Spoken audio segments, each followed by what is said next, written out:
ඔයාලා දන්නවද ලෝකයේ ප්‍රසිද්ධම ලක්ෂරි පර්ෆියුම්ස් හදන ක්වින්ටන් බිෂ් ලතාෆ බ්‍රෑන්ඩ් එකත් එක්ක එකතු වෙලා කරපු අලුත්ම මැජික් එක. ඒක තමයි ලතාෆ ටෙරියක් ඉන්ටෙන්ස්. මේක සුවඳ බැලුවොත් ඔයාලට වෙන කිසිම පර්ෆියුම් එකක් පාවිච්චි කරන්න හිතෙන්නේ නැති වෙයි.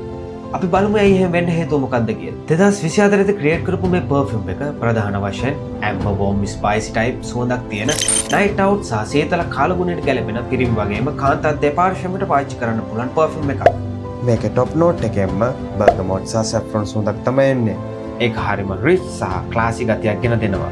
ටික වෙලාවකින් ප්ලම්ලික සහ සිනමන් එක හරිම ස්වීට් ඒ වගේම ඩාර්ක් වයිබ් එකක් තියෙන සුවඳක් ඉස්මතු වෙන්න ගන්නවා. බේස් නෝට් එකේ තියෙන ඇම්බර් ටොන්කා බීට් සහ බෙන්සොයින් නිසා සුවඳ රැඳී පවතිනවා. ඒ වගේම මේ නිසා සුවඳ හරිම ගැඹුරු විදිහට විහිදෙන්න උදව් වෙනවා. මේක සාමාන්‍යයෙන් සුවඳ පැය 10කට වඩා ලොං ලාස්ටිං. ඔයා කාමරයකට ඇතුල් වෙනකොටම ඔයාගේ සුවඳ අනිත් අයට දැනෙන විදිහ ප්‍රොජෙක්ෂන් එකකුත් මේකේ තියෙනවා. ඔයාලටත් ඕනේ හැමෝම අතරේ කැපිලා පේන හැමෝම අහන විදිහ වෙනස්ම සුවඳක්. ලතාෆ ටෙරියක් ඉන්ටෙන්ස් කියන්නේ අනිවාර්යෙන්ම ඔය ගාව තියෙන පර්ෆියුම් එකක්. ඔයාලටත් මේකේ ෆුල් බෝටල් එක වගේම 5ml 10ml ඩිකැන්ට්ස් ගන්න ඕන නම් මේ බයෝ එකේ තියෙන WhatsApp නම්බර් එකට අපිට මෙසේජ් එකක් දාන්න. මේ වගේ තවත් පර්ෆියුම් රිවිව්ස් බලන්න අපේ channel එක follow කරන් යන්න.